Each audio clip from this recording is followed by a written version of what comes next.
আসসালামু আলাইকুম ওরহমতুল্লাহি ওবরাকাতু। আলহামদুলিল্লাহি রবিল আলমিন ওয়াসসালাতু ওয়াসসালামু আলা আশরাফিল আম্বিয়া মুরসালিন নবিয়িনা মুহাম্মদ ওয়ালা আলিহি ওয়াসাবিহি আজমাইন। রব্বি ইশরাহ লি সাদরি ওয়া ইয়াসসির লি আমরি ওয়াহলুল উকদাতাম মিন লিসানি ইয়াফকাহু কাওলি। আলহামদুলিল্লাহ। তো আমরা আবার জুমাবারে সূরা কাহাফের আলোচনা করব ইনশাআল্লাহ। তো সূরা জুমাবারের সাথে সূরা কাহাফের একটা সুন্দর সুন্নাহর যোগাযোগ আছে। তো আমরা এই গ্র্যাজুয়ালি সেটা এস্টাবলিশ করার চেষ্টা করছি, যাতে এই সূরার স্টাডির পরে আমরা প্রতি জুমাবারে যাতে সূরা কাহাফ সুন্দর করে পড়ে একটা সুন্দর রিমাইন্ডার নিতে পারি। গুরুত্বপূর্ণ বিষয় হচ্ছে কোরআন মজিদ বুঝে পড়তে হবে, এবং এখানে সূরা কাহাফে খুব পাওয়ারফুল কতগুলো বিষয় বলা হচ্ছে, বেসিক্যালি ঈমান সংক্রান্ত। ঈমানকে জাগ্রত রেখে দজ্জালের মুখোমুখি হতে হবে, এবং দজ্জালের কনসেপ্টটা আমরা বলছিলাম যে সেটা বেসিক্যালি ম্যাটেরিয়ালিস্টিক ওয়ার্ল্ড, যেটা মানে বস্তুবাদী যে দুনিয়ার প্রতি মানুষের যে আকর্ষণ, সেখান থেকে মানুষ কিভাবে আখেরাতের দিকে নিজের চেতনাকে সমুন্নত রাখবে, সেটারই একটা প্রচেষ্টা বেসিক্যালি প্রেজেন্টেশন সূরা কাহাফে খুব সুন্দরভাবে আল্লাহ সুবহানাহু ওয়া তাআলা উপস্থাপন করেছেন। সেই জন্য রাসূল সাল্লাল্লাহু আলাইহি ওয়াসাল্লাম এই সূরাটার প্রতি একটা বিশেষভাবে গুরুত্ব দিয়েছেন, যাতে আমাদের রিমাইন্ডারের মধ্যে এটা থাকে। প্রতিটা সূরাই গুরুত্বপূর্ণ, কোনোটা হচ্ছে কোনোটা কম না। তো আমরা যত বেশি সম্পৃক্ত হতে পারবো কোরআন মজিদের সাথে, এটার রিমাইন্ডারটা আমাদের জন্য তত বেশি সহজ হবে। কারণ আমাদের নর্মাল টেন্ডেন্সি হচ্ছে আমরা ভুলে যাওয়ার প্রবণতা। সেই জন্য মানুষের নাম হচ্ছে নাস, ইনসান। তো সেই বিষয়গুলো আমরা ইতিপূর্বে আলোচনা করেছিলাম। তো যাই হোক, আমরা আজকে 15 নম্বর আয়াতের মূল আলোচনাটা করব। গত সেশনে আমরা একটা ইন্ট্রোডাক্টরি আলোচনা করেছিলাম, সেটা আমরা শুরু করি। আউযু বিল্লাহি মিনাশ শাইতানির রাজিম। হা উলাই কাউমুনা ইত্তাখাযু মিন দুনিহি আলিহা। হা উলাই কাউমুনা ইত্তাখাযু মিন দুনিহি আলিহা, এটা একটা সেন্টেন্স। তারপরে সেন্টেন্সগুলো হচ্ছিল লাউলা ইয়াতুনা আলাইহিম বিসুলতানিম বাইন, আরেকটা সেন্টেন্স। ফামান আজলামু মিম্মান ইফতারা আলাল্লাহি কাযিবা, এটা আরেকটা সেন্টেন্স। তো বেসিক্যালি এটা 14 নম্বর আয়াতকে ফলো করছে। আমরা একটা রাফ ট্রান্সলেশন দেখি। হা উলাই কাউমুনা, হা উলাইয়ের মধ্যে বলা হচ্ছে কাউমুনা হচ্ছে আমাদের জাতি, হা উলাই হচ্ছিল এরাই আমাদের জাতি। অর্থাৎ এটা একটা খুব পাওয়ারফুল এক্সপ্রেশন। ইত্তাখাযু তারা গ্রহণ করেছে মিন দুনিহি আলিহা, আল্লাহকে বাদ দিয়ে অনেক উপাস্য তারা গ্রহণ করেছে, বা উপাস্য নাহা ইলাহ গ্রহণ করেছে। ইলাহ শব্দটা উপাস্যর প্রতিশব্দ না। ইলাহ শব্দ নিয়ে ইতিপূর্বে আমরা বিস্তারিত আলোচনা করেছি। অতএব সেটা আমাদের মনের মধ্যে আনি যে ইলাহ শব্দটার বেসিক বিষয়টা কি। সেখানে এটার সাথে ইত্তাখাযা শব্দের একটা যোগাযোগ আছে, আমরা দেখব যে এটা কিভাবে দুইটা একসাথে প্লে করছে। তারপর বলা হচ্ছে যে এরাই হলো আমাদের কাউম, যারা আল্লাহ ছাড়া অন্যদেরকে ইলাহ হিসাবে, অনেকগুলো ইলাহ হিসাবে গ্রহণ করেছে। ঠিক আছে? তো ইলাহ শব্দটা আমাদের একটা কুইক রিমাইন্ডার দরকার, বারবার আসবে লা ইলাহা ইল্লাল্লাহ। তো ইলাহ শব্দটার মূল বিষয়টা হচ্ছিল যার প্রতি মানুষ ধাবিত হয়, মানে মোহগ্রস্ততা হওয়ার মতো একটা মাত্র সত্তা আছে, সেটা হচ্ছে আল্লাহ সুবহানাহু ওয়া তাআলা। তাহলে আমরা মোহগ্রস্ত হয়ে বিভিন্ন জিনিসের প্রতি, আমাদের কামনা বাসনার প্রতি আমরা ধাবিত হই। আমরা এক এক বিষয়, এক এক বয়সে মানুষের এক এক বিষয়ের প্রতি মানুষ ধাবিত হয়। অর্থ, দুনিয়াবি বিষয়, অনেক কিছু, টেকনোলজি থেকে শুরু করে অনেক কিছু বর্তমান সময়ের প্রেক্ষাপটে। পাশাপাশি তৎকালীন সময়েও সেই যুগে যখন টেকনোলজি ছিল না, তখনও মানুষের জীবনের অনেকগুলো বিষয় ছিল। মানুষ আল্লাহকে বাদ দিয়ে সেদিকে ধাবিত হচ্ছে, তাই না? এটা একটা কনসেপ্ট। তো মানে সেখান থেকে আমাদেরকে ফিরে এসে আল্লাহ আমার জন্য একমাত্র ইলাহ, সেটা জীবনে যে এস্টাবলিশ করতে পারবে সেই জান্নাতে যাবে। অতএব এখানে ইত্তাখাযু মিন দুনিহি আলিহা, তারা আল্লাহকে বাদ দিয়ে অনেক ইলাহকে ধারণ করেছে। ইত্তাখাযু শব্দের মধ্যে সেটা আছে। তারপর বলা হচ্ছে যে লাউলা ইয়াতুনা আলাইহিম বিসুলতানিম বাইন, লাউলা মধ্যে কেন তারা উপস্থাপন করে না, এটার বিপরীতে, এই ইলাহাগুলোর বিপরীতে কোনো ক্লিয়ার প্রমাণ, মানে অনুমোদনযোগ্য স্পষ্ট প্রমাণ, সেটা আমরা দেখব। সুলতানিম বাইম শব্দটা কি। তারপরে বলা হচ্ছিল ফামান আজলামু মিম্মান ইফতারা আলাল্লাহি কাযিবা, যে তার চেয়ে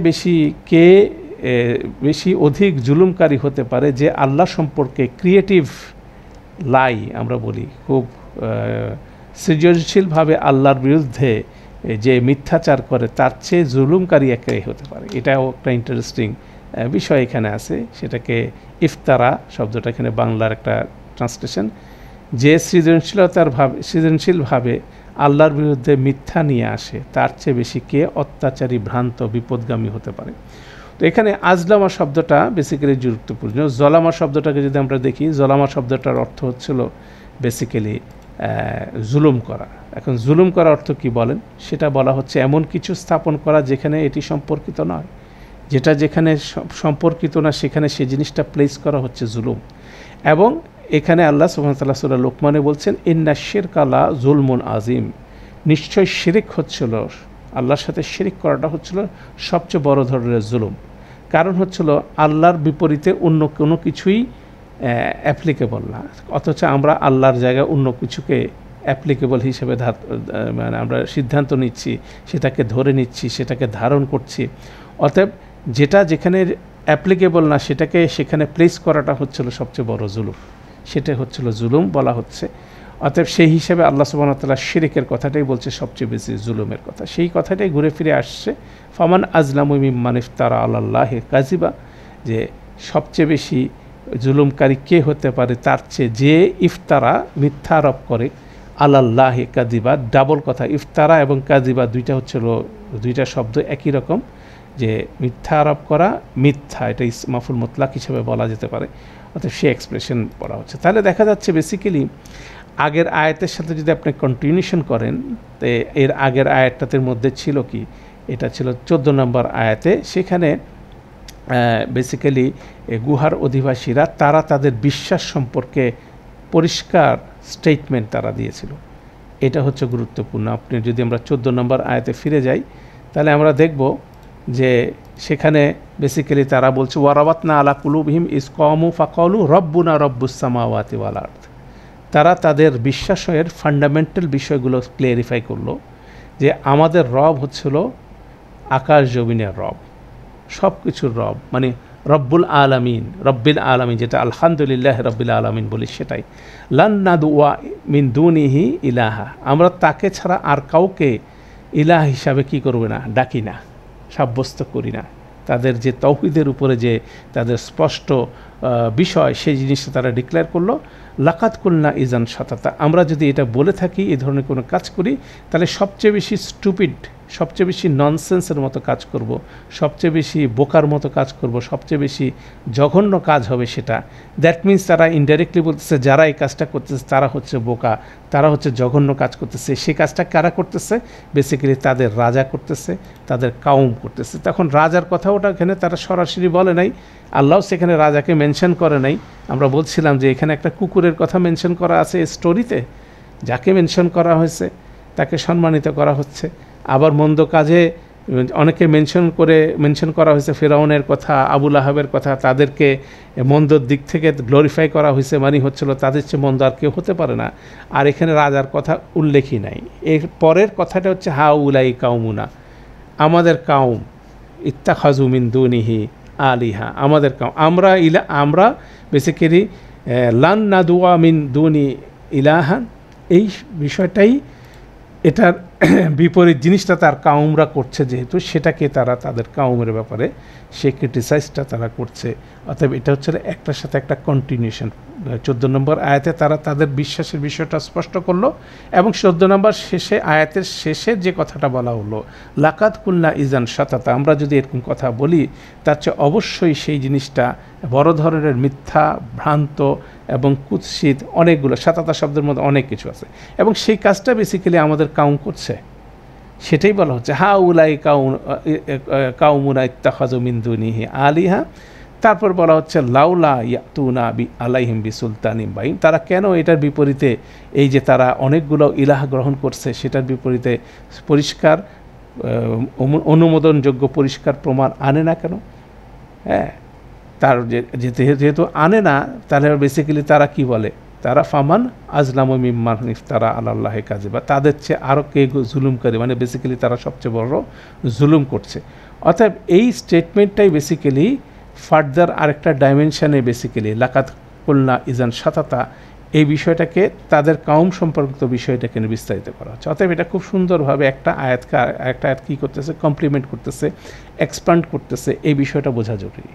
ঠিক আছে, তাহলে এই কানেকশানটা হচ্ছিল লাকাত কুলনা ইজান শাতাতা, এটাই তার বেসিক্যালি কাউম কীভাবে জিনিসটা করতেছে সেটাই এখানে বিস্তারিতভাবে বলা হচ্ছে, সেটাই আমরা আজকে বোঝার চেষ্টা করব ইনশাআল্লাহ। তাহলে বেসিক্যালি সেই জিনিসটাই বলছে সাদি যিনি বলছেন, তিনিও এটা বলছেন যে প্রথম আয়াতে ওনাদের বিশ্বাসটা তারা স্পষ্ট করলো, এবং দ্বিতীয় আয়াতেই বেসিক্যালি যে এটা একটা যে সবচেয়ে বড় জুলুম এবং এইটার বিপরীতে তাদের কোনো প্রমাণ নাই, এই বিষয়গুলো এখানে বলা হলো। এগুলো যেগুলো গুরুত্বপূর্ণ বিষয় বিশ্বাসের ক্ষেত্রে, সেটাই আমরা দেখার চেষ্টা করব। প্রথমে আসি হা উলাই, প্রতিটা শব্দ আমরা দেখব। হা উলাই একটা শব্দটা হচ্ছিল, এটা ইন্টারেস্টিং আরবি ইসমুল ইশারা আমরা বলি। তো এখানে খুব সুন্দর এক্সপ্লেনেশন আছে। প্রথম যেমন আলুসি বলছেন, এটা মুফতাদা, এটা একটা গ্রামার টার্মিনোলজি, মানে এটা সাবজেক্ট ব্যবহার হচ্ছে। তাহলে এখানে ইসমুল ইশারার ব্যবহারের মাধ্যমে ব্যাপারে এই শব্দের মধ্যে একটা অন্তর্নিহিত ইনসাল্টের ব্যাপার বলা আছে, অপমান করার মাঝে।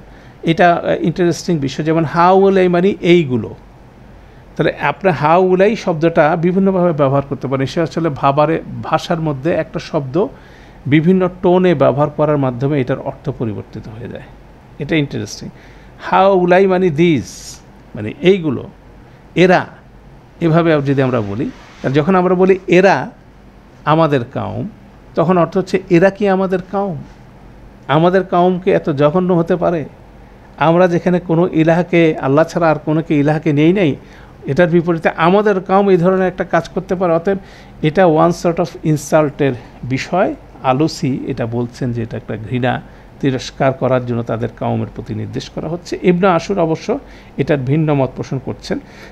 তিনি বলছেন যে বেসিক্যালি তারা হা উলাই বলার মাধ্যমে বেসিক্যালি তাদের পাশে পরে যখন কাউমুনা শব্দটা বলা হয়, আমাদের কাউম বলা মানে হচ্ছে তারা সেই কাউমের অন্তর্ভুক্তি তারা কি করতেছে, তারা প্রকাশ করতেছে। দ্যাট মিনস হাউলাই কাউমের মাধ্যমে তারা যেটা বলার চেষ্টা করছে সেটা হচ্ছিল তারা তাদের কাউমের মন্দ বিষয়টাকে তারা কী করছে, সমালোচনা করতেছে। সার্বিকভাবে তারা তাদের সাথে সম্পর্ক ছিন্ন করছেন। এটা একটা গুরুত্বপূর্ণ বিষয় দাওয়াতের ক্ষেত্রে। সবসময় আমরা আমাদের নিকটজনের সাথে নিজেকে সম্পৃক্ত করে কথা বলি, সেই জন্য আমরা ব্যবহার করি আপনি বা তোমরা ব্যবহার করি না। তোমরা এটা করছো না কেন, তোমরা এটা করো না কেন, আমরা বলার চেষ্টা করি আমরা এটা করি না কেন, তাই না? এই ধরনের একটা বিষয়, সেই জিনিসটা এখানে অ্যাপ্রোচের মধ্যে বলা হচ্ছে। তো এখানে আরেকটা খুব ইন্টারেস্টিং, গ্রামার যারা শিখেন তাদের জন্য খুব সুন্দর একটা বিষয় আছে এক্সাম্পল। সেখানে যেমন ধরেন হা উলাই, এটা একটা কম্পাউন্ড সর্বনাম বলতে পারেন, আরবিতেই এটা সম্ভব। যেমন এটার শুরুতে দেখবেন একটা হার উপরে আলিফ মাদ আছে, দ্যাট মিনস হা অথবা এভাবে যেভাবে লেখা হচ্ছে, এটা একটা শব্দ। এটাকে তানভি বলা হয়, এটাকে মনোযোগ আকর্ষণ করার জন্য বেসিক্যালি বলা হয়। এটা হচ্ছে মনোযোগ আকর্ষণ করার জন্য বলা হচ্ছে হা। তারপর উলা ই বেসিক্যালি শব্দ হচ্ছিল এগুলো, এটা হচ্ছিল ইসমুল ইশারা আমরা বলি। কিন্তু যখনই উলা হা ব্যবহার হচ্ছে তখন বেসিক্যালি মনোযোগ আকর্ষণ করার জন্য এটা বলা হচ্ছে, না হলে উলা ই শব্দটাই যথেষ্ট ছিল। তো সেটা কিভাবে ব্যবহার হয় কোরআনে দেখেন, এটা মুসা আলাইহিস সালামের একটা বর্ণনা সূরা আত-তোহার মধ্যে এখানে আছে, তোহার মধ্যে। সেখানে বেসিক্যালি আল্লাহর সাথে ওনার একটা কনভারসেশন, কলা হুম উলা ই আলা আসারি, তিনি বললেন মুসা আলাইহিস সালাম, এই তো তারা আমার অনুসরণে রয়েছে। এটা আল্লাহকে আল্লাহ সুবহানাহু ওয়া তাআলা বলতেছেন, এখানে উলা ই শব্দটা ব্যবহার হচ্ছে।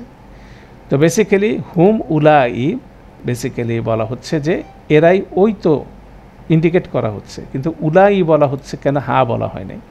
তো এখানে বলা হচ্ছে যে যেহেতু আল্লাহ মানে যে কোনো ব্যাপারে দৃষ্টি আকর্ষণ যার না থাকে, যে জিনিসটার উপর কোনো রকম গুরুত্ব দিচ্ছে না, তাকে যখন আপনি কোনো কিছু ইন্ডিকেট করে বলেন, তখন আপনি প্রথমে বলতে হবে আপনাকে হা, মানে তুমি দৃষ্টি দিচ্ছ না, তুমি মনোযোগ দিচ্ছ না, অথবা হা।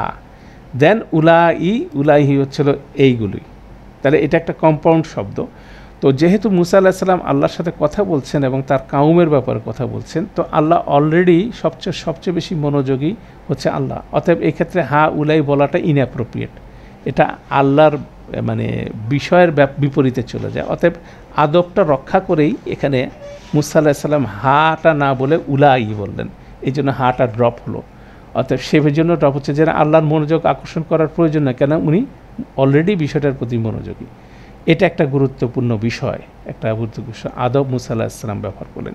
কিন্তু এখানে যখন এই গুহার অধিবাসীরা, যখন যুবকরা যখন তাদের কাউমকে যে কথাগুলো বলছে, সে কথাগুলোর ব্যাপারে তাদের কাউম উদাসীন, এটার প্রতি তাদের মনোযোগ দিতে তারা আগ্রহী না, রাজা এই বিষয়টার উপরে মনোযোগ দিতে আগ্রহী না, সেজন্য তারা হা উলাই ব্যবহার না করে হা উলাই ব্যবহার করছে। অতএব এটাও কিন্তু একটা ইন্টারেস্টিং বিষয় যে একটা শব্দের মধ্যে কতগুলো মানে এক্সপ্রেশন লুকায়িত আছে, সেরকম একটা শব্দ হচ্ছে হা উলাই। এবং এখানে যেহেতু তাদের বিশাল কাউমের সামনে তাদেরকে উপস্থাপন করতে হচ্ছে, রাজার সামনে উপস্থাপন করতে হচ্ছে এমন একটা কনসেপ্ট, যে কনসেপ্টটাতে তারা এগ্রি করে না, মানে তারা যে কথাটা বলছে সেটার সাথে একমত পোষণ করে না, রাজাও একমত পোষণ করে না, তাদের কাউমের বেশিরভাগ লোকরাও একমত পোষণ করে না। অর্থাৎ সে ফলশ্রুতিতে হা শব্দের ব্যবহারটা অবশ্যই শক্তিশালী এক্সপ্রেশন, সেখানে হা উলাই সেজন্য বলা হচ্ছে। এরপর আসেন কাউমুনা, হা উলাই কাউমুনা যখন বলছে, কাউম শব্দটা ইন্টারেস্টিং। এই শব্দটার বেসিক্যালি কমা শব্দ থেকে আসছে, ক ওয়া মিম। কমা মানে হচ্ছে দাঁড়ানো, এবং আরবিতে আপনার ট্রেডিশনাল আরবিতে এই শব্দটা যদিও এটা অর্থ জাতি হলেও এটা পুরুষদের ক্ষেত্রেও এক্সক্লুসিভলি অনেক ক্ষেত্রে ব্যবহার হয়। যেমন ধরেন সূরা আপনার হুজুরাতে যদি আসেন, ইয়া আইয়ুহাল্লাযিনা আমানু লা ইয়াসখার কাউমুন মিন কাউম, ওহে যারা ঈমান এনেছো তোমাদের কেউ কোনো লোকদল যেন অন্য লোকদলকে উপহাস না করে। বেসিক্যালি তোমাদের পুরুষরা যেন কোনো পুরুষকে উপহাস না করে, এই জন্য এটা বলা হচ্ছে আসা আইয়াকুনু খৈরুম মিনহুম, সম্ভবত যাদের উপহাস করা হচ্ছে তাদের চেয়ে তারা উত্তম। তারপরে আলাদা করে বলা হচ্ছে ওয়ালা নিসা মিন নিসা, এবং নিসারাও যাতে এই কাজটা না করে। তাহলে এখানে রিজাল অথবা শব্দটা ব্যবহার হয় নাই, সেখানে কাউমুন শব্দটা ব্যবহার হচ্ছে। তো অতএব এটা একটা কনসেপ্ট দেখা যাচ্ছে যে অনেক ক্ষেত্রে কাউম বলতে জাতিকে বোঝার হয়, পাশাপাশি পুরুষদেরকে স্পেসিফিকলি বোঝানো হয়, সেটার একটা বিষয় আছে। তাহলে এই শব্দটা কেন জাতি সংক্রান্ত ব্যাপারে বলা হচ্ছে, ব্যবহার করা হচ্ছে, তার ধারণাটা হচ্ছিল এভাবে যে একটা পরিবারের দায়িত্বশীল হচ্ছে পুরুষ, একজন পুরুষকে তার পরিবারের জন্য দায়িত্বশীল করা হচ্ছে, এবং ধারণাটা হচ্ছিল অনেকগুলো পরিবার মিলে বেসিক্যালি একটা জাতি সংগঠিত হয়, এবং অনেকগুলো জাতি যেহেতু পরিবার মিলে যেহেতু জাতিটা সংগঠিত হয়, সেক্ষেত্রে এটাকে বেসিক্যালি কাউম বলা হচ্ছে, ওই জিনিসটাকেই বেসিক্যালি বলা হচ্ছে।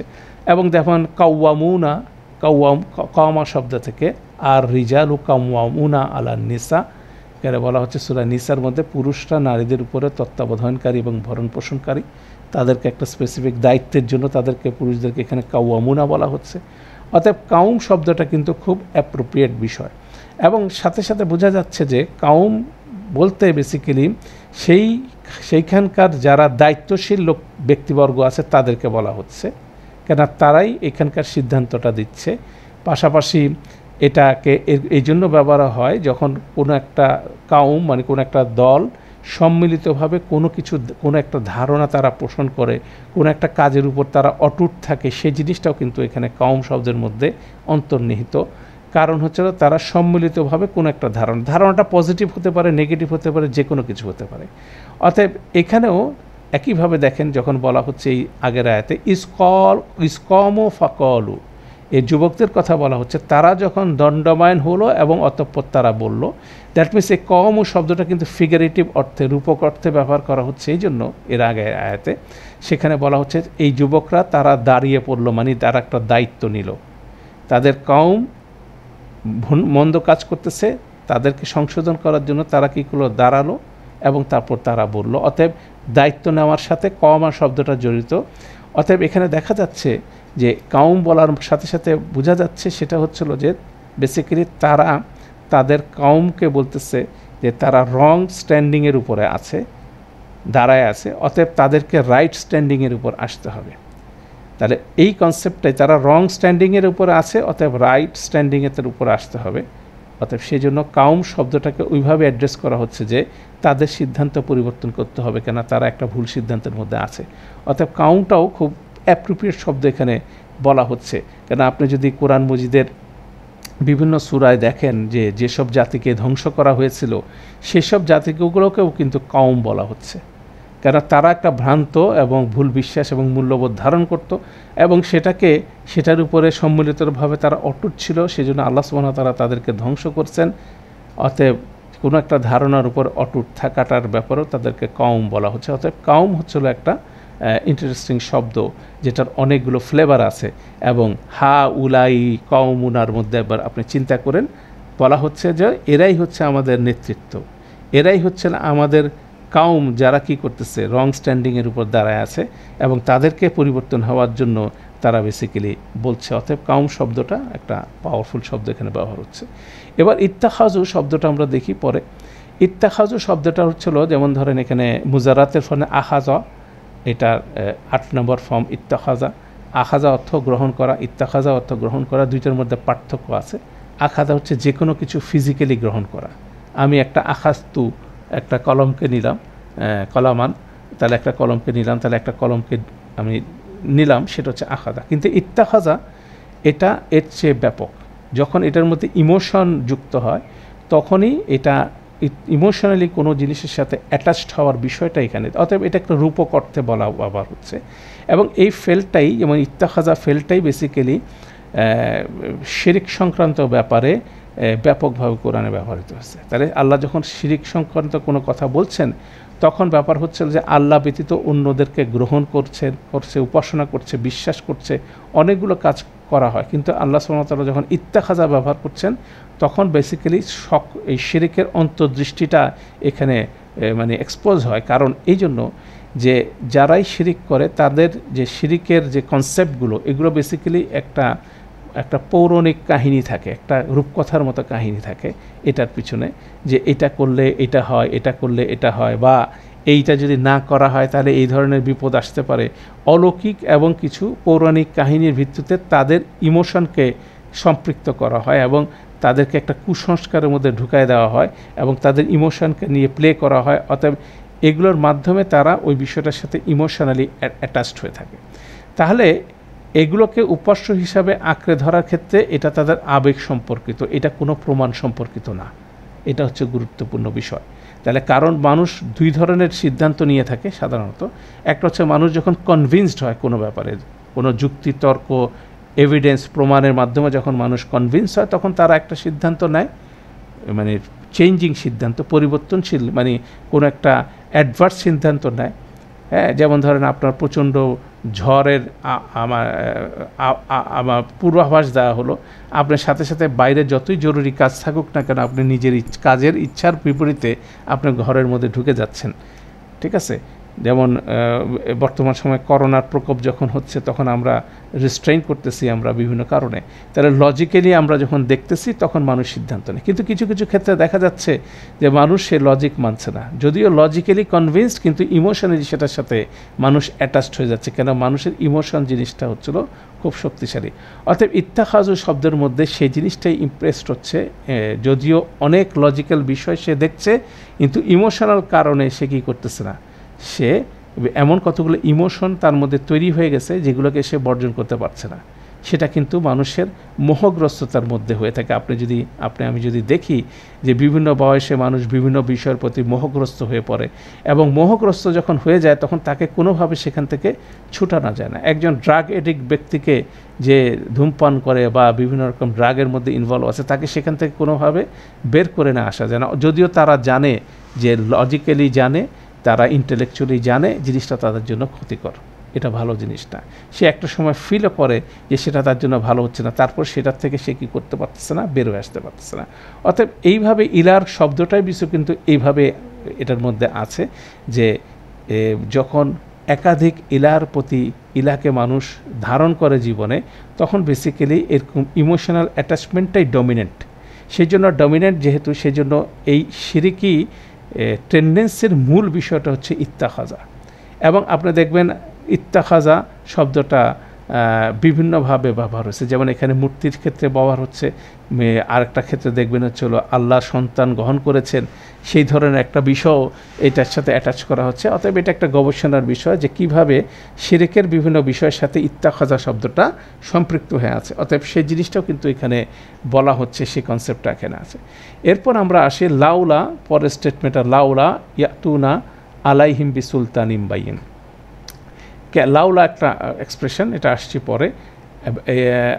ইয়াতুনা তারা আনে, কেন তারা আনে না আলাইহিম, এই যে হিম শব্দটা এখানে বিষয়। আলাইহিম, আলা শব্দটার ব্যবহার হচ্ছিল তাদের সমর্থনে, কেন এটা প্রিপোজিশন, বিভিন্নভাবে প্রিপোজিশনটা ব্যবহার হয় বিভিন্ন অর্থে। আলা শব্দের বেসিক শব্দর অর্থটা হচ্ছিল উপরে, কিন্তু উপরের বাইরেও এটার অনেকগুলো রিটোরিক্যাল আলংকারিক ব্যবহার আছে, বিভিন্ন অর্থ আছে, এবং প্রিপোজিশন সবসময় অর্থ পরিবর্তন করে, এটা যা কার সাথে ব্যবহার হচ্ছে সেইটার আসপেক্টে। তো এখানে তারা কেন আনে না আলাইহিম, বেসিক্যালি এইগুলোর ব্যাপারে হিম শব্দটা ব্যবহার হচ্ছে। এটা নিয়ে মুফাসসিররা অনেক কথা বলছেন, কেন বেসিক্যালি এই হিমটা কাকে ইন্ডিকেট করা হচ্ছে সেটা। তো বেসিক্যালি এটা ইন্ডিকেট করা হচ্ছে সেই মূর্তিগুলোকে, যে মূর্তিগুলোকে তারা উপাস্য হিসাবে গ্রহণ করেছিল, ইলাহ হিসাবে গ্রহণ করেছিল, সেগুলোকেই বলা হচ্ছে। পাশাপাশি আলা শব্দের মধ্যে আরেকটা জিনিস আছে, সেটা হচ্ছে কোনো কিছুর ব্যাপারে বিধিবদ্ধতার ক্ষেত্রে বলা হচ্ছে। যেমন কুতিবা আলাইকুমুল সিয়ামু, আলাইকুমুস সিয়ামু, সিয়ামকে তোমাদের উপর বিধিবদ্ধ করা হয়েছে। তাই আলা শব্দটা সেভাবেও কিন্তু ব্যবহৃত হয়। তাহলে সেখানে বেসিক্যালি যেই মূর্তিগুলোর কথা বলা হচ্ছে সেটা আরবি ব্যাকরণের নিয়ম অনুযায়ী এগুলো হচ্ছে আমরা বলি গয়র আকল, মানে বিষয় যেগুলোর আকল নাই সেটা বিষয়।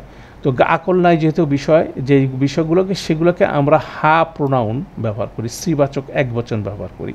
তাহলে এখানে বেসিক্যালি হওয়ার কথা ছিল ইয়াতুনা আলাইহা, একটা হা প্রিপোজিশন আসার কথা ছিল। কিন্তু এটার পাশাপাশি আরও হতে পারে, যদি আমরা এটাকে ম্যাগনিফাই করি সেক্ষেত্রে হার জায়গায় আসতে পারে হুন্না। যেমন আপনি যখন এখানে মূর্তি সম্পর্কে ইব্রাহিম আলাইহিস সালামের কমেন্ট যদি আপনি কোরআন মজিদে দেখেন, সেখানে বলছে রব্বি, রবের কাছে দোয়া করতেছে, হে আমার রব, ইন্না হুন্না, নিশ্চয়ই এইগুলি, মানে সেই মূর্তিগুলোর কথা বলা হচ্ছে, আদলালনা, এই যে স্ত্রীবাচক শব্দ ব্যবহার করা হচ্ছে, নিশ্চয়ই এগুলো পদভ্রষ্ট করবে কাসিরাম মিনান নাস, মানুষের মধ্যে বেশিরভাগকে তারা পদভ্রষ্ট করবে। তখন যেহেতু মূর্তিগুলোর প্রতি ওনার একটা ঘৃণা উনি প্রকাশ করতে চাচ্ছেন, তখন উনি হার জায়গায় হুন্না পর্যন্ত ব্যবহার করলেন। এটাও একটা রীতি আছে, যেমন যেগুলোকে হা আসার কথা সেগুলোর ক্ষেত্রে হুন্না আসতে পারে। যেমন আকাশসমূহের ক্ষেত্রে আপনার অনেকগুলো আকাশ, 27 আকাশের কথা বলা হচ্ছে, ফাসাউওয়াহুন্না সাবা সামাওয়াতিন সূরা বাকারার মধ্যে, সেখানে হার জায়গায় হুন্না ব্যবহার করা হচ্ছে ম্যাগনিফাই করার ক্ষেত্রে। অর্থাৎ আরবিক রীতি অনুযায়ী নন হিউম্যান গয়রাকল যেগুলো শব্দ, সেগুলোকে হুন্না অথবা হা দিয়ে ব্যবহার করা যেতে পারে। কিন্তু এখানে অদ্ভুত বিষয়টা হচ্ছিল, যুবকরা এখানে হুন্না ব্যবহার করলো না, হা ব্যবহার করলো না, তারা ব্যবহার করলো হিম।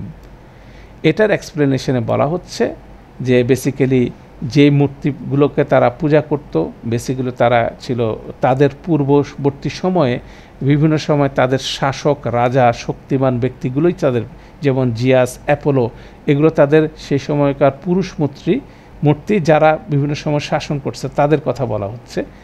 তো সেই বিষয়গুলোকে বলা হচ্ছে, এবং তারা বেসিক্যালি অনেকগুলো কনসেপ্ট আছে, সেটা হচ্ছিল যুবকরা এখানে এগুলোকে বিদ্রুপ করছে, যে এগুলোকে তারা মনে করে যে এগুলোর আকল আছে, কেন যারা শিরিক করে তারা মনে করে এই মূর্তিগুলো তাদের জন্য কি করবে, সাফায়াত করবে, অতএব তাদের মধ্যে তাদের ইন্টালেক্ট আছে।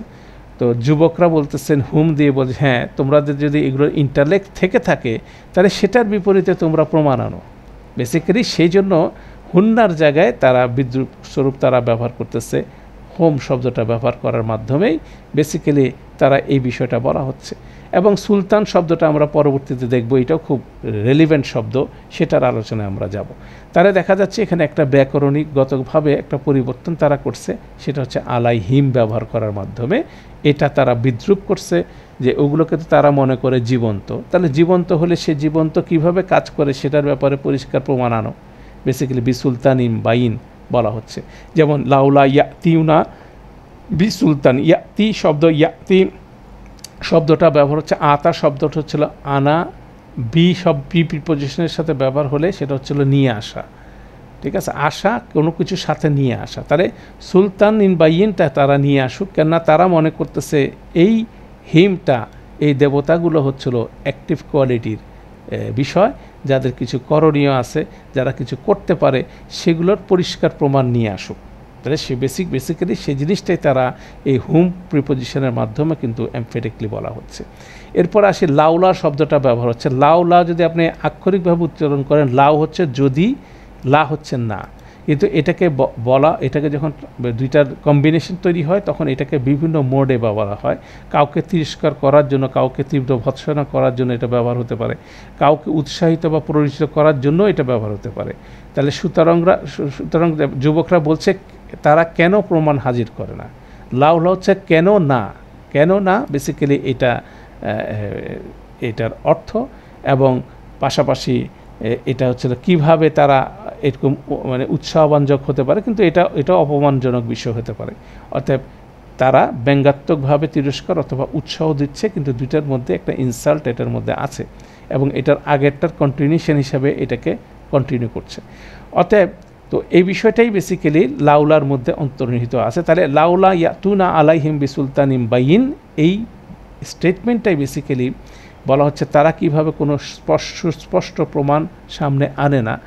এটা বেসিক্যালি পূর্ববর্তী বাক্যটাকে শক্তিশালী করতেছে। এখানে হা উলাই কাউমুনা ইত্তাখাযু মিন দুনিহি আলিহা, এরাই হলো আমাদের কাউম। আমরা বলছিলাম যে এটা সার্কাস্টিকলি বলা হচ্ছে বা ব্যঙ্গ করে বলা হচ্ছে, এরাই হচ্ছে আমাদের কাউম, মানে ব্যঙ্গ তাদের কাউমকে করা হচ্ছে না, বলা হচ্ছে না, কাউমের একটা কাজ, সে কাজটাকে ইত্তাখাযু মিন দুনিহি আলিহা, তারা আল্লাহ বাদ দিয়ে অন্য উপাস্যদেরকে তারা গ্রহণ করেছে, মানে সেটাকে ইমোশনালি সেটার সাথে অ্যাটাচড হয়েছে। তাহলে এটা যদি হয়ে থাকে তাহলে এটা কেন না, লাউলা ইয়াতুনা আলাইহিম বিসুলতানিম, এটা যদি হয়ে থাকে তাহলে তারা এই হিম অ্যাক্টিভ সেসব দেবতার বিপরীতে তারা পরিষ্কার সুস্পষ্ট সুলতানিম বাইয়িন কেন না আনে, ঠিক আছে, সেই জিনিসটা তাদেরকে বলা হচ্ছে। তো আনে না, এটা একটা কথা। তাহলে দ্যাট মিনস তারা যে যুবকরা যে এক ইলার উপরে বিশ্বাস স্থাপন করছে, তাহলে ডেফিনেটলি তাদের সুলতানিম বাইয়ুন আছে। আর তারা যেহেতু একাধিক ইলাহার উপরে বিশ্বাস স্থাপন করে সেটাকে ধারণ করছে, অতএব তাদের কাছে এই সুলতানিম বাইয়িন নাই। অতএব এখানে একটা কিওয়ার্ড হচ্ছে সুলতানিম বাইয়িন, এটাই আমরা বেসিক্যালি আলোচনা করার চেষ্টা করব আজকে বাকি অংশটাতে। তো সেই জন্য সুলতানিন শব্দটা আমাদের একটা বোঝার দরকার। এটা সিন লাম তোয়া এই রুট থেকে আসছে, যেটার অর্থ মধ্যে আছে ক্ষমতা এবং আধিপত্য। সেখান থেকে সালাতা সাহসিকতা, অত্যধিক স্বাধীনতা গ্রহণ, নিজের বিষয় নিজের হাতে নেওয়া, সিদ্ধান্ত গ্রহণের স্বাধীন হওয়া। তারপরে তাসাল্লুত হচ্ছিল 5 নম্বর ফর্ম, যখন মানুষ অন্য জাতি দ্বারা পরাস্ত হয়, এবং যে পরাস্ত করে মুতাসাল্লিত, এ হচ্ছিল যে পরাস্ত করে, যেমন ঔপনিবেশকারী যাদেরকে তারা কী করছে, একটা জাতির উপরে ডমিনেট করতেছে, তার উপর আধিপত্য বিস্তার করতেছে, তাদেরকে মুতাসাল্লিত বলা হচ্ছে। তাহলে মুতাসাল্লিত হচ্ছে যে আধিপত্য বিস্তার করে, যে ক্ষমতা এবং আধিপত্য বিস্তার করে, তাকেই বেসিক্যালি মুতাসাল্লিত বলা হচ্ছে। কিন্তু সুলতান শব্দটা বেসিক্যালি মাজদার। দ্যাট মিনস আপনি যদি বলেন যে যিনি শাসন করে তাকে যদি আপনি বলেন মুতাসাল্লিত, আর শাসন করার কাজটা হচ্ছে সুলতান। কিন্তু ইন্টারেস্টিংভাবে দেখবেন যে আমরা রাজাকেই বলি সুলতান, কারণ বিষয়টা হচ্ছিল যে আগের দিনে মানে শাসনের বিষয়টা শাসনকর্তা ছাড়া চিন্তা করা যায় না। দ্যাট মিনস শাসন মানেই হচ্ছে শাসনকর্তা, এটা হচ্ছে সিনোনিমাসলি ব্যবহার হয়। অতএব শাসনকর্তাকে ম্যাগনিফাই করার জন্য মুতাসাল্লিত ব্যবহার না করার মাধ্যমে সুলতান ব্যবহার হচ্ছে। কিন্তু বেসিক্যালি সুলতান শব্দটা হচ্ছিল শাসন, বা এটা একটা মাজদার, অতএব সেটাকে কিন্তু শাসকের জায়গায় ব্যবহার করা হচ্ছে। অতএব এটাও একটা বিষয়, শাসককে বলা হচ্ছে নিজেই শাসন। অতএব এটা একটা কনসেপ্ট এখানে বলা হচ্ছে। তারপর আমরা দেখি আরও কতগুলো শব্দ আছে এখানে, এটার সাইড মিনিংগুলো দরকার। আসসালিত হচ্ছিল যে ব্যক্তি খুব তীক্ষ্ণ কথা বলতে পারে, যেমন আপনার কথা দিয়ে আরেকজনকে বলতে পারে, কাবু করে দিতে পারে, এর পাশাপাশি এটার স্ত্রীবাচক যে শব্দটা আছে সেটার অর্থ হচ্ছে কোনো মহিলা যখন প্রচুর কথা বলে এবং খুব সহজে উত্তেজিত হয়ে যায়, সেভাবে বিষয়গুলো আছে। তাহলে কোনো সব কিছুর সুলতান হলো গভীরভাবে এটা কেটে ফেলার একটা বিষয় আছে, ডমিনেট করা, আধিপত্য বিস্তার করা, সেই জিনিসটা আছে। তারপরে সিলতা হচ্ছিল দীর্ঘ তীর, লম্বা তীরকে সিলতা বলা হয়। তাহলে এই তীরটারও একটা বিষয় হচ্ছিল তীর কোনো কিছুকে আঘাত করে। তাহলে এইভাবে একটা শব্দ যেটা সুলতান শব্দটা বেসিক্যালি আধিপত্য বিস্তার, ক্ষমতা, এগুলোর ব্যাপারে ব্যবহার হচ্ছে। এখন সুলতান শব্দটা কেন এখানে প্রমাণ সংক্রান্ত ব্যাপারে ব্যবহার হচ্ছে? তাহলে প্রমাণ সংক্রান্ত যখন ব্যবহারে সুলতান ব্যবহার হচ্ছে, দ্যাট মিনস এটাকে বোঝানো হচ্ছে এমন একটা প্রমাণের কথা বলা হচ্ছে যেটা শোনার পরে প্রতিপক্ষ যারা এটার সাথে এগ্রি করছিল না তারা নির্বাক হয়ে যাবে, তারা এটা দ্বারা প্রভাবিত হয়ে যাবে। এটা হচ্ছে সবচেয়ে গুরুত্বপূর্ণ বিষয়। সেই জন্য সুলতান শব্দটা এখানে বলা হচ্ছে যে প্রমাণটা শক্তিশালী প্রমাণ, আমরা আধিপত্য বিস্তারকারী প্রমাণ, সে বিষয়টাই এখানে বলা হচ্ছে।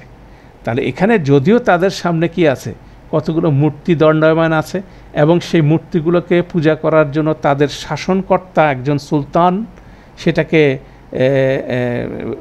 আদেশ করা হচ্ছে, তারপরও সে যুবকরা বলতেছে ইট ইজ নট সাফিসিয়েন্ট। এটা কোনোভাবে সাফিসিয়েন্ট বিষয় না যে তারা যে অনেকগুলো ইলাহাকে উপাস্য হিসাবে গ্রহণ করেছে, ইলাহ হিসাবে গ্রহণ করেছে অনেকগুলো বিষয়কে, তাই সেটা যথেষ্ট প্রমাণ এখানে বহন করছে না। তাদেরকে অবশ্যই দেখাতে হবে এটা সুলতান, কেননা তারা যে ইলাহার কথা বলছে, আল্লাহর কথা বলা হচ্ছে, তিনি হচ্ছে সব কিছুর উপর আধিপত্য বিস্তারকারী, রব্বুনা রব্বুস সামাওয়াতি ওয়াল আরদ। তখন আপনার আমার মনের মধ্যে আবার সেই আসতে হবে কি, রব শব্দের কথা। রবের ডাইমেনশনগুলো স্মরণ করেন। রবের প্রথম ডাইমেনশন হচ্ছে উনি হচ্ছে মালিক, উনি হচ্ছে প্রভু, তিনি হচ্ছে মুরব্বি, তিনি হচ্ছে প্রতিপালক, তিনি হচ্ছে মুনিম, তিনি হচ্ছে সব কিছু গিফট দিয়ে থাকেন, তিনি হচ্ছে আল কয়্যুম আস সৈয়দ। আবার কম আর শব্দটা ঘনে দেখেন রবের ভিতরে আছে। দ্যাট মিনস তিনি সব কিছুকে প্রতিষ্ঠিত করে রাখেন, সব কিছু মেনটেন করেন এবং সবার উপর প্রতাপশীল উনি। অতএব রব শব্দের মধ্যে যে সুলতানের শব্দটা স্পষ্ট এবং শক্তিশালী যে বিষয়টা আছে, সেটা শুধুমাত্র আমাদের রব না, আকাশ জমিনের রব, এখানে যারা শাসন করতেছে তাদেরও রব। অতএব আমাদের রব সব কিছুর উপরে রব। অতএব সেই রবকে বাদ দিয়ে কেন এইসব মূর্তিকে, কেন এইসব বেসিক্যালি এই শাসনকর্তা যারা আছে তাদেরকে কেন আমরা ইলাহ হিসাবে গ্রহণ করব? বেসিক্যালি এটার বিপরীতে কোনো রকম তারা কোনো সুস্পষ্ট আধিপত্য বিস্তারকারী কোনো প্রমাণ হাজির করতে পারে না। যেমন প্রমাণটা যেমন নমরুদের কনভারসেশনে আপনি দেখবেন ইব্রাহিম আলাইহিস সালাম বলছিলেন যে সূর্য পূর্ব দিক থেকে উঠে পশ্চিমে অস্ত যায়, তুমি দেখি পশ্চিম দিক থেকে উদয় করো দেখি। তখন বহিত আল্লাজি কাফার, সে যারা যে কুফর করছিল সে হতভম্ব হয়ে গেল। সূরা আবাকারা সে বর্ণনার মধ্যে আছে। দ্যাট মিনস সেই বিষয়টা এখানে গুরুত্বপূর্ণ। তাহলে সুলতানিন বাইয়িন একটা সুস্পষ্ট প্রমাণ। এখানে বাইয়িন শব্দটা নিয়ে একটু কথা বলে নিই, কেন এটাই আজকে আমাদের বোঝার বিষয়। এই আয়াতের সেন্টার পয়েন্ট হচ্ছে সুলতানিন বাইয়িন। তো বাইয়িন এবং মুবিন দুইটা শব্দ ব্যবহার হয়। বাইয়িন শব্দ সুস্পষ্ট, মুবিন শব্দ সুস্পষ্ট আপনি দেখবেন আসে।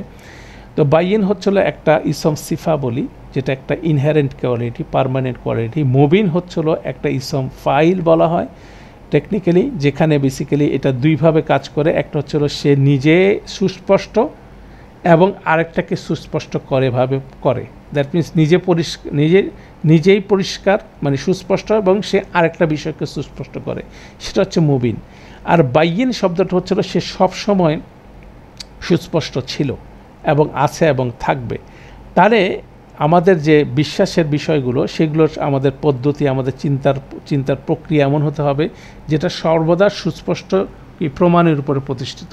কেন সূরা ইউসুফে যখন আমরা পড়ছিলাম শেষের দিকের যে আয়াতটা ছিল 108 নম্বর আয়াতে, সেখানে আল্লাহ সুবহানাহু ওয়া তাআলা রাসূল সাল্লাল্লাহু আলাইহি ওয়াসাল্লামকে কী বলছেন কুল হাযিহি সাবিলি আদু ইলাল্লাহি আলা বাসীরাতিন আনা ওয়া মানিত্তাবানি ওয়া সুবহানাল্লাহি ওয়া মা আনা মিনাল মুশরিকিন। সেখানেও কিন্তু একই টোন অন্যভাবে বলা হচ্ছে যে আমরা আদু হাযিহি সাবিলি, এটাই হচ্ছে আমার রাস্তা, আদু ইলাল্লাহি, আমি ডাকছি আল্লাহর দিকে, আলা বাসীরাতিন, এটা সুলতানিন বাইয়িন, আলা বাসীর, ক্লিয়ার ভিশন নিয়ে, কোনো অ্যাম্বিগুইটি নাই। আনা ওয়া মানিত্তাবানি, আমি এবং আমাকে যারা অনুসরণ করে তারাও। ওয়াসমাহান আল্লাহি, এবং আল্লাহর কোনো ধরনের শর্টকামিংস ত্রুটি নাই, ওয়ামা আনা মিনাল মুশরিকিন, এবং আমি কোনোভাবে মুশরিকদের অন্তর্ভুক্ত না। দ্যাট মিনস আমি যদি কোনো লিমিটেড থিঙ্কিং করি, আল্লাহ সম্পর্কে যদি সীমিত ধারণা করি, অবশ্যই আমি মুশরিকের মধ্যে অন্তর্ভুক্ত হয়ে যাব। অর্থাৎ বাইয়িন শব্দটা হচ্ছিল একদম সুস্পষ্ট বিষয়, যেটা সর্বদা বিরাজমান। নবী রাসূলুল্লাহ সবসময় বাইয়িন বার্তা শিক্ষা দিয়েছেন, এবং তারা সুস্পষ্ট প্রমাণের উপরে সব কিছু বলছেন, কোনো অ্যাম্বিগুয়াস জিনিস ওনারা বলেন নাই। তো বিষয়টা হচ্ছিল, সে তাওহীদের বিষয়টা হচ্ছিল সবসময় নিজ থেকে ভিতর থেকেই এটা কি হবে, এটা সুস্পষ্ট। কিন্তু শিরকি বিষয়গুলো সবসময় কনফিউজড, এবং সেই শিরকির বিষয়গুলো কতটুকু মানে বোকার মতো কাজ হতে পারে নবী রাসূলুল্লাহ প্রমাণ করছেন। ইব্রাহিম আলাইহিস সালাম তার কাউমের সেই মূর্তিদের ব্যাপারে যা করছিলেন, সেটা যদি আপনি মনে করেন, সেটা চিন্তা করেন, সবগুলো মূর্তিগুলোকে ভেঙে কুড়ালটা দিয়ে দিয়েছেন বড় মূর্তির হাতে। তার কাউম যখন ওনাকে চার্জ করলো, তখন উনি কী বললেন, বড়টাকে জিজ্ঞাসা করো। তো কোনো সুস্পষ্ট মানে কোনো এভিডেন্সই তারা দাঁড় করাতে পারবে না বিন্দুমাত্র। অতএব এগুলো কিন্তু গুরুত্বপূর্ণ। তাহলে বাইয়িন শব্দের মধ্যে যদি আপনার ক্রিয়ামূলে চলে যান, তাহলে ক্রিয়ামূলের বিষয়টা হচ্ছিল পৃথক করা। এটা যখন কিছু আবিষ্কার হয়ে যায় এবং উন্মুক্ত হয়ে যায় এবং অন্য কিছু থেকে পৃথক হয়ে যায়, সেটা হচ্ছে বাইয়িন। যেমন দুইটা জিনিস যদি একসাথে মিক্স আপ থাকে মারাজ, যেমন ধরেন চকলেট মিল্ক, একটা আমরা যদি খেতে যাই তখন দেখবো ওখানে চকলেট ফ্লেভার আছে, মিল্ক, দুইটা জিনিস, দুইটা এমনভাবে মিশে যাচ্ছে সেটাকে আমি আলাদা করতে পারছি না। কিন্তু বেসিক্যালি যখন বাইয়িন শব্দটার ব্যবহার হচ্ছে, এটা হচ্ছে স্পষ্টভাবে আলাদা করা। যখন আলাদা করা হয় তখন জিনিসটা কি করা হয়, পরিষ্কার হয়ে যায়। তো সুলতানিম বাইয়িন ধারণাটা নির্দেশ করে যে আপনি যখন মিথ্যা সব উপাদানগুলোকে আলাদা করতে সক্ষম হবেন, তখন বেসিক্যালি সত্য জিনিসটা বেরোয় আসবে। তাহলে অবশ্যই আমাদের যত জ্ঞান আছে সেখান থেকে কি করতে হবে, প্রতিটা দূষণটাকে সেখান থেকে পরিষ্কার করতে হবে। কেন পৃথক করার ধারণাটাই হচ্ছিল বাইয়িন শব্দ।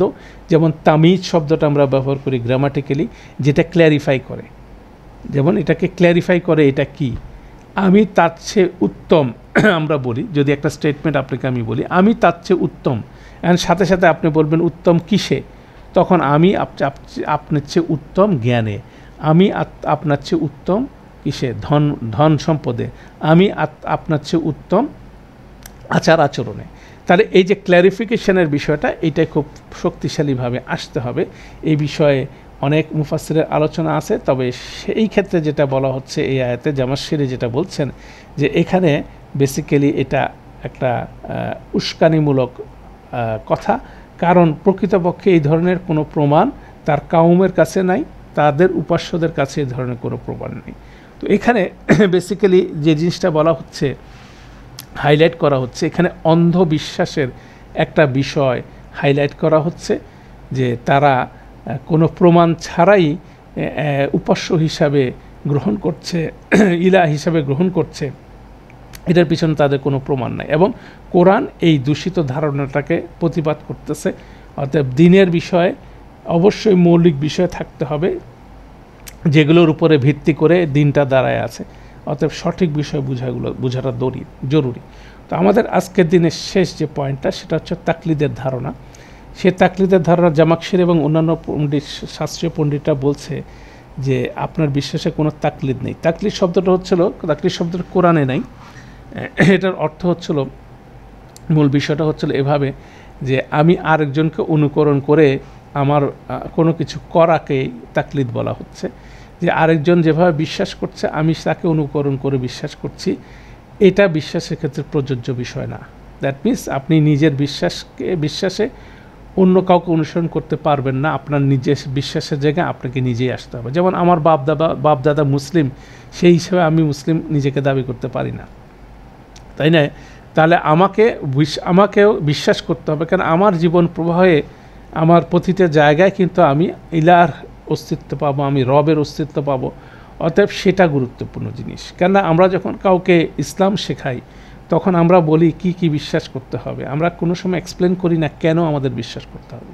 এটা একটা গুরুত্বপূর্ণ বিষয়, যে কেনর উত্তরটা আমাদের রাইট ওয়েতে প্রশিক্ষণ দিতে হবে। একটা ছোট বাচ্চা থেকে শুরু করে বিভিন্ন বয়সে এই কেনর রেসপন্সগুলো কিন্তু নিজে চিন্তা করতে হবে এবং সেটা আরেকজনকে শেখাতে হবে এবং তাকে চিন্তা করার ব্যাপারে ইন্সপায়ার করতে হবে। এটা হচ্ছে গুরুত্বপূর্ণ।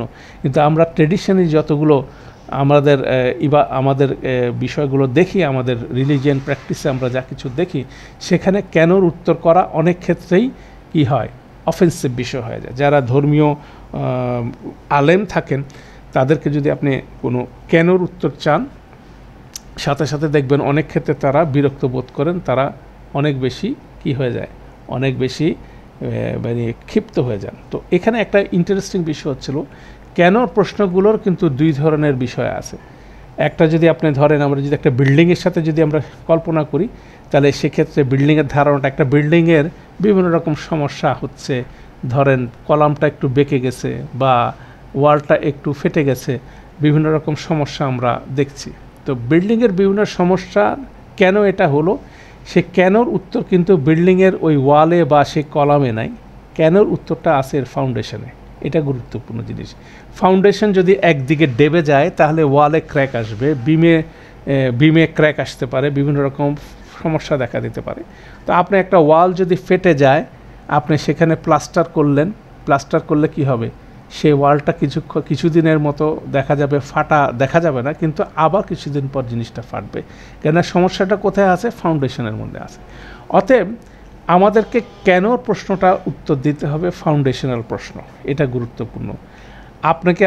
আমাকে যদি আপনি জিজ্ঞাসা করেন কেন জাকাত 2.5%, এটা কিন্তু বিল্ডিং সংক্রান্ত প্রশ্ন, এটা ফাউন্ডেশন প্রশ্ন না। ফাউন্ডেশন প্রশ্ন হচ্ছিল যে আল্লাহ কে, ঠিক আছে, what is the purpose of life, আমার জীবনের উদ্দেশ্য কী, আল্লাহ কি আসলেই এক আল্লাহ নাকি অনেকগুলো আল্লাহ, তাই না? এগুলো হচ্ছে ফাউন্ডেশন প্রশ্ন।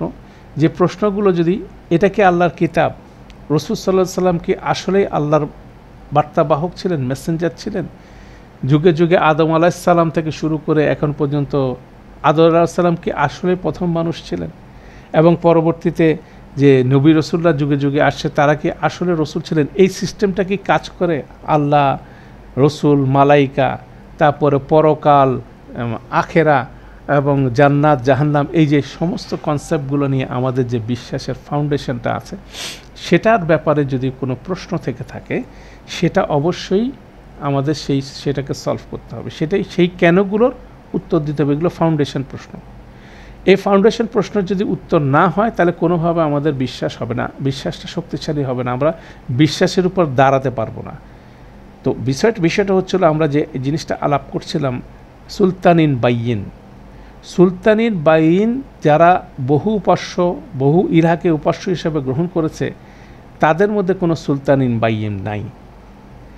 আমাদের কি আছে? প্রশ্নটা হচ্ছে এই জায়গায়। আমরা যে বিশ্বাস করছি, আমাদের কি সুলতানিন বাইয়িন আসে? এই জন্য আমরা অনেক সময় নিয়ে সুলতান শব্দটা এবং বাইয়িন শব্দটা আমরা আলোচনা করার চেষ্টা করলাম। বাইয়িন মানে হচ্ছে সুস্পষ্টভাবে, আর সুলতানিন হচ্ছিল শক্তিশালীভাবে। এমন কোনো এভিডেন্স আছে, সুস্পষ্ট এভিডেন্স আমরা কি ধারণ করতে পারছি, যেটার বিপরীতে আমাদের বিশ্বাসটা আমরা ধারণ করছি? সেটা যদি একজন এথিস্ট এসে, একজন নাস্তিক এসে আমাদেরকে জিজ্ঞাসা করে, সেটাকে কি আমরা সেভাবে হ্যান্ডেল করতে পারবো? কেন তারা প্রশ্ন করবে কেন জাকাত 2.5%, এটা হচ্ছে তাদের প্রশ্ন। কিন্তু সেই প্রশ্নটাকে তাদেরকে টার্ন করতে হবে কোথায়? আসলে কি আল্লাহ আছে? আসলে কি রব আছে?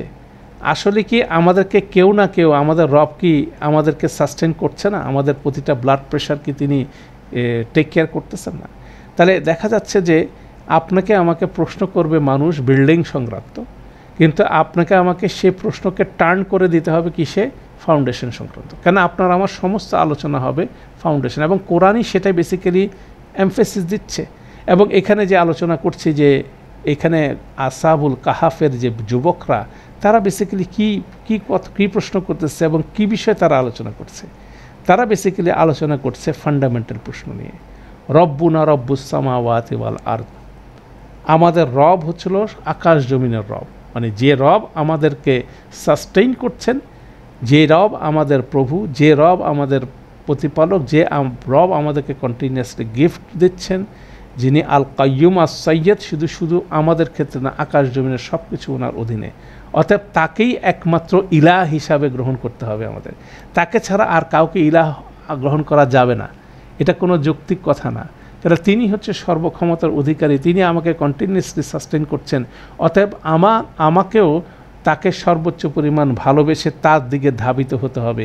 তার উপাসনায় সবচেয়ে বেশি কি তৃপ্তি পেতে পারি আমি?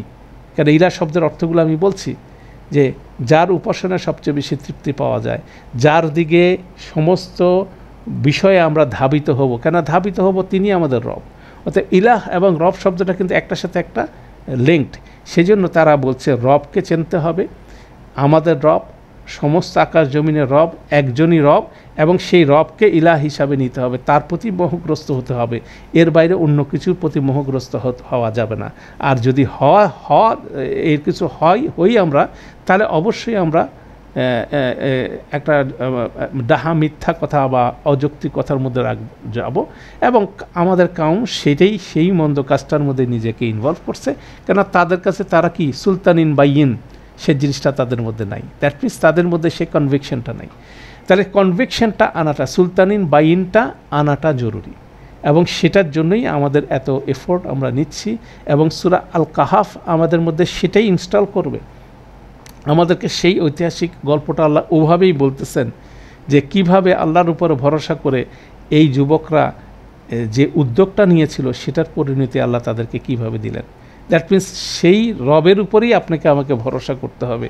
তাদেরকে 300 বছর অনেকে ধারণা করে, কিন্তু আসলে তারা 300 বছর না, 309 বছরও না, তারা কত বছর সেখানে ছিল সেটা আল্লাহ ভালো জানেন।